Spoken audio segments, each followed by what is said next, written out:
Okay. This lyric starts with, wake up and breathe. Just make sure I have this here. I do? Good. Wake up and breathe in deeper than yesterday. So it's about waking up on a brand new day and going, I'm ready. Let's try that. Ready? I'm ready. Joyce, you have to say, I'm ready. More time for Joyce. Here we go. Breathe in. I'm ready. Okay. You all ready? Okay. So, wake up and breathe in deeper than yesterday. Take on the morning like your soul's been remade. By the way, it is every day. When you wake up, your soul is remade. You don't have to hashtag bring everything from the past into your present day. How many of you still do that at times? I do. You wake up and go, what was I annoyed at yesterday? How many of you do that, right? Let me try to remember what I was annoyed about yesterday. This is a new day. So when I woke up this morning, I decided it was a new day because it has been a very challenging week. I have had a challenging week. Has anybody else had a challenging week? Raise your hand if you've had a challenging week. The rest of you are retired. I get it. A lot of golfing and swimming. Yes, I actually am doing that too as well. But it was a challenging week this week. I had some things come up. Some people left us that was an untimely leaving, unsurprising deaths. There was some betrayal in my week this week that was surprising to me, really shocking to me. And so waking up and saying it's a new day doesn't mean that I'm not going to deal with what has happened, but I better deal with it from a new perspective. I better be willing to wake up and say, this is a new day, regardless of what still is in my day from yesterday. And that's what I want to talk about today. That's what's important for me to understand. So our theme is new beginnings, right? But when you have a new beginning, when something comes up, it's a new beginning when someone perhaps annoys you. Anybody have anybody that ever annoys them? Right. So that's a new, I love it. You just went, oh my God, yes. Right? So, and that's a new beginning, although sometimes if it's the same person over and over, it's not a new beginning, it just feels like the same old stuff. But for a lot of us, let's look at the word betrayal. When someone who you think is a really good friend betrays you, that's kind of a new beginning. You're on the precipice of a new beginning. You have to deal with it somehow. Same thing when someone passes untimely, when you're not expecting it. It's a new beginning. It's a new beginning of life without that person. And it's a new beginning of life for that person. But the question is, how are you going to relate to it? What is your perspective it's going to be? And I always say when something happens, what's here? What do I need to know about what's going on?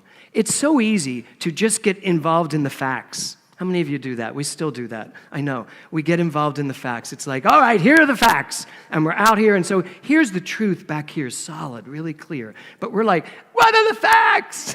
And we're way out here now. And we're like, we're unbalanced and we're confused. And we're taking on all the energy of all of this stuff.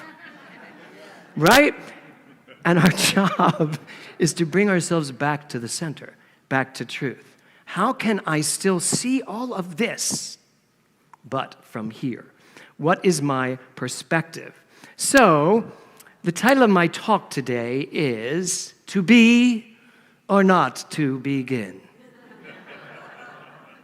For those of you who may not know that quote, it is from Hamlet.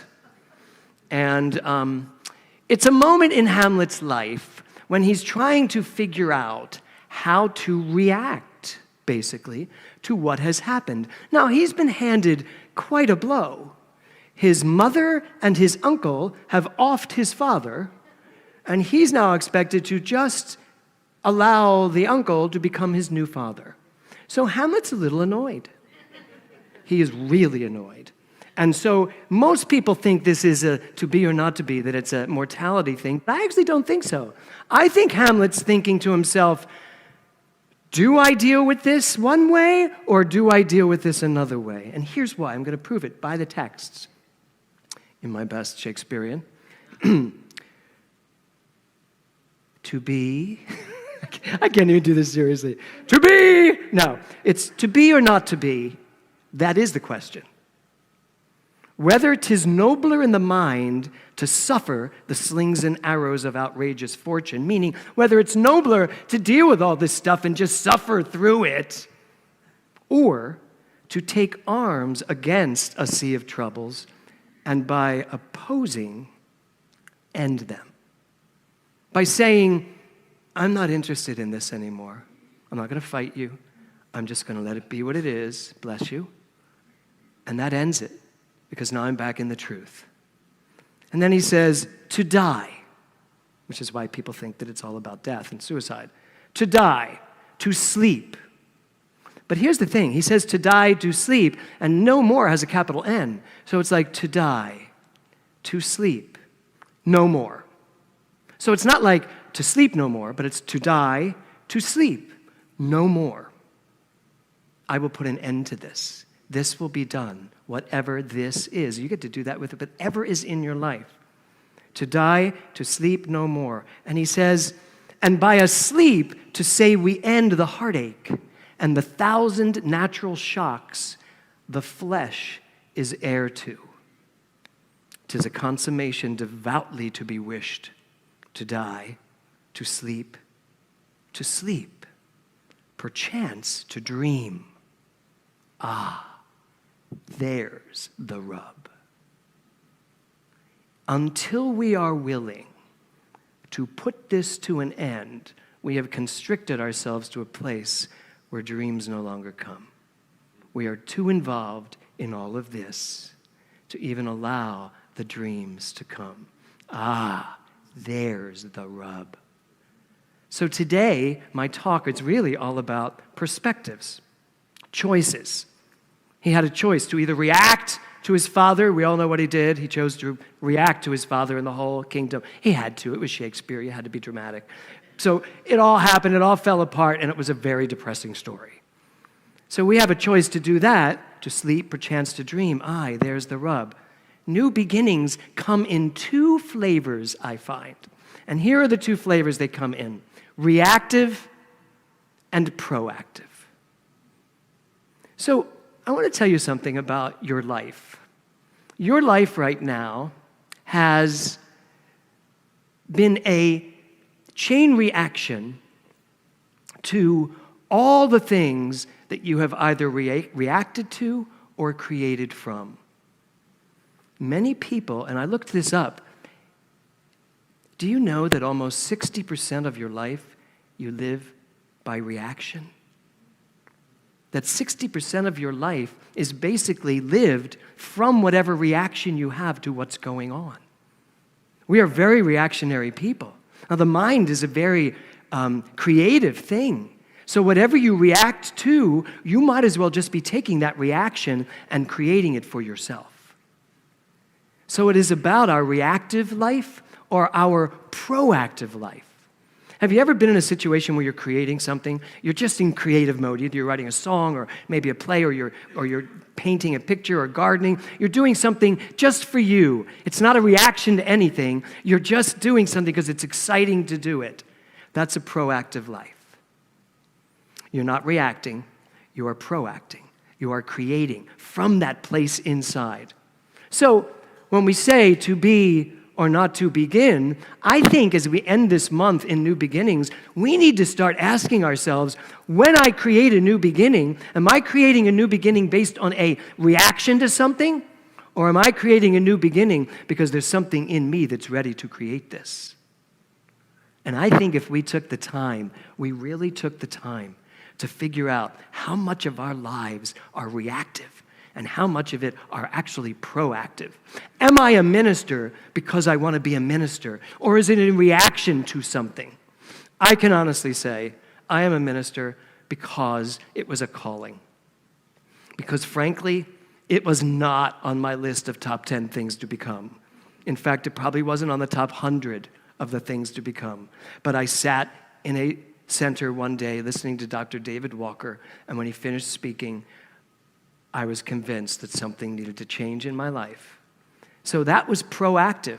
Was it a reaction to David? Yes. Can we react to things in a positive way? Absolutely. But that reaction created the proactivity that then ensued in my life. So it's time for all of us to just take some time and say, this whole idea about new beginnings, it's exciting. I love when Mindy sings the song. It's really exciting.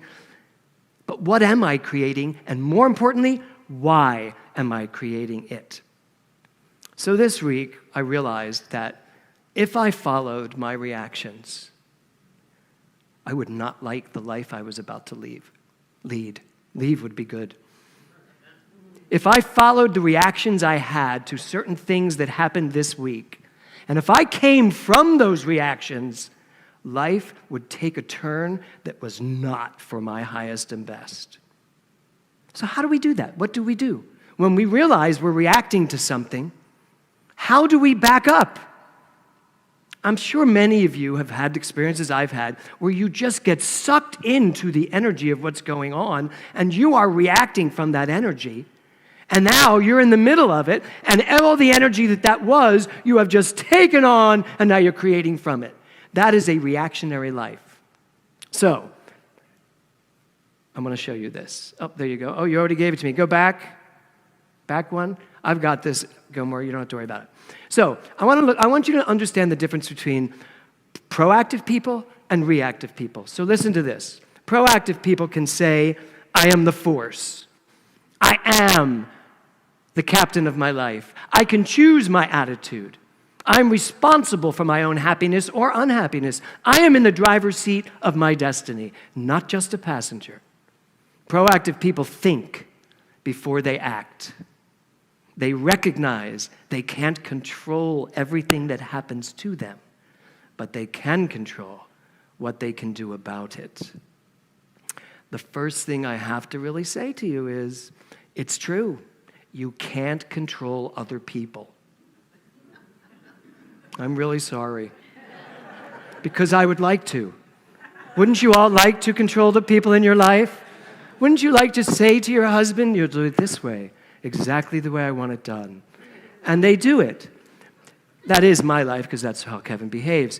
But for most of you, you're just going to have to deal with other people doing what is theirs to do, not as what is yours to do. And your job is to understand what your reaction is, but then step back, as it says right there. Step back and go, wait a minute, okay, that's my reaction, I get it.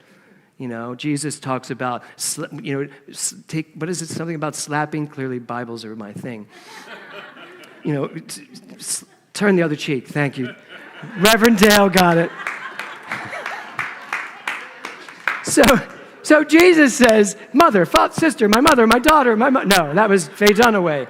So Jesus says, turn the other cheek. And turn the other cheek is great, but for most people, as soon as the slap hits, you're not turning the other cheek. You are slapping them back. Anybody?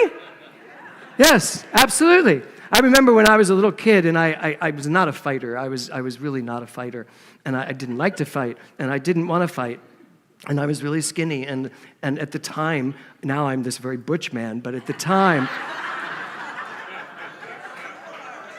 I don't see the humor there, but okay. But at the time, you would call me a sissy. So I had this fight where a kid offered me out to go to fight, and first when he offered me out, I thought, lunch? I didn't know what it meant. And so he offers me out, and we have to go do a fight under the bridge. It was like so West Side Story, even before I knew what that was. And it was under the bridge, and my older brother's like, I am so proud of you. I'm like, don't be proud of me. I'm not going. I am not going. He's like, you got to go. So I went. Why am I telling you this? I know, because when I got under the bridge, that little guy, his name was Chet. There are things you never forget. He hit me, and he hit me in the face, and I saw blood. I saw blood, and that kid never had a chance. There was no, and I went to a Catholic school, there was no turn the other cheek. There was, you are dead. And I just pummeled that kid. I won the fight, and everybody's so, no, do not applaud. You're going to applaud that I beat somebody up? So I won the fight, but when it was over, I went to Chet, who was like, and I went, let's never do this again. I said, I can't do this again. Let's just be friends. We weren't. So proactive people, a proactive young James Mellon would have known to see the blood and go, I give up, I respect you, I forgive you, let's move on. Could you imagine? Could you imagine if that came out of my 13-year-old mouth? He'd be like, yeah. So that's proactive.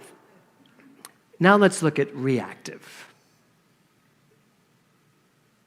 There she is. There's the reactive you. So reactive people are those that simply go through life pretty passively and then react when something happens, usually in crisis mode. Reactive people make choices based on impulse. They're like a can of cola. If life shakes them up a bit, the pressure builds and they suddenly explode. So my question to you today is, which one are you? And you're probably both, wouldn't you say? How many people think they're both? I think most of us are both. The question is, how much of the time can you move yourself to proactive? So this week, as I said, has been very challenging, and there is something that I'm still working through in my life, and it was a betrayal. I was going to say of sorts, but no, it was a betrayal. And my job is to understand it, accept it, and release it, and not live from it. And that's what I wanted to bring to us today. Way too often, we take the energy of something and we attract it to us. And the minute it gets to us, it is ours. So this thing called, let's say, betrayal, this thing called betrayal becomes mine the minute I accept it.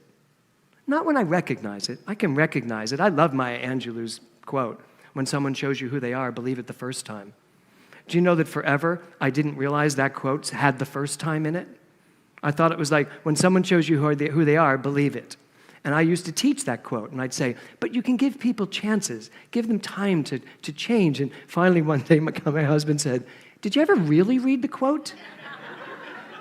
And I was like, yes, when someone shows you how they believe it. And he went, the first time. And I was like, well, that seems kind of rude. But now I get it. When someone shows you who they are, believe it the first time, and if they ever want to change your mind, it's up to them, not you. Make sense? So what that means is don't take all of this on in reactionary mode because you're going to live your life from that energy. Do you want to live in that energy? So let's go to Ernest Holmes. Someone said, yes, let's go to Ernest Holmes. Please, let's go to Ernest Holmes. Ernest Holmes says this, the more power one gives to his or her thought, the more completely one believes that his thought has power, the more power it will have. So why do I bring that up for you? Well, your reaction is the way you are using your power. The reaction is power.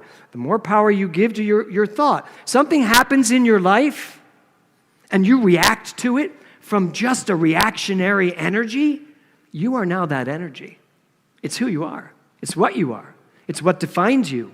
And it's what will take you into your next new beginning and your new day. And how many times have you noticed that sometimes in life, we carry these things for weeks, months, years. We think we're over it. Someone mentions his name and we're like, ah!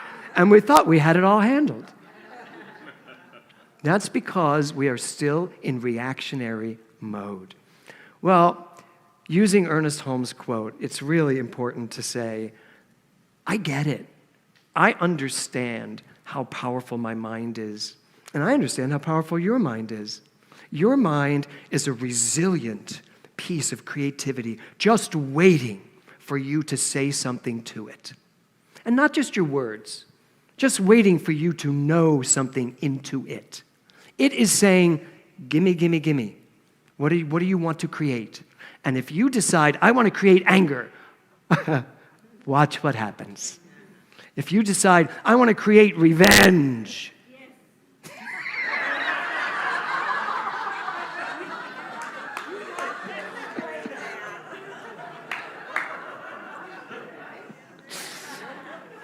my God, then you get to live revenge. You get to live in that energy. Her name is Maria. She's one of my students. She went through practitioner training all the way to the point where she realized that revenge was not part of our philosophy. And she said, I will come back to practitioner training the minute you include revenge as one of our tools. Yeah. So it's all about your mind. What are you equal to in your mind? So when we're looking at new beginnings this month, what I really want to ask you to do is pay attention. Is this new beginning a reaction to something old? Or is this new beginning a proactive creation from inside of me? Something that I want to create. Something that is my authentic self, my divine self. Part of that means, I love that book, what other people think about me is none of my business. Yes, right, Don? What other people decide to even say about me is none of my business. One of the things, I get this spidey sense. When someone says to me, do you know what so-and-so said about you? I'm like, I don't think I want to know. Tell me. And then they tell me, and then I have to go through this whole process of don't react, proact, right? I just would rather not do any of that anymore. I would rather, resist. No, because what you resist persists. Yeah. Keep trying. So, to be or not to begin. Today is our last day of new beginnings. I will tell you that next month our theme is daring. Right? I knew you'd like that. Maria, you probably like that too. Daring. Dare to seek revenge. I get it.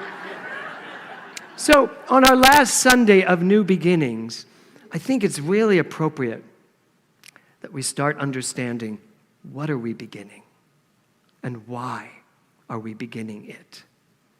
This center, these last 4 months since I've been here, was it March, April, May, June, 5 months since I've been here.